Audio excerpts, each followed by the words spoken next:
9 கோளும் ஒன்றாய் காண அங்கு கற்பகம் என்னும் கடவுளின் மெய்யில்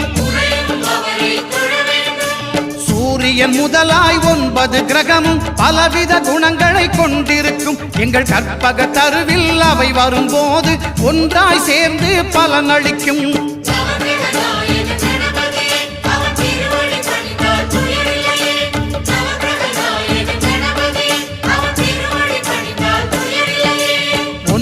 கோளும் ஒன்றாய் காண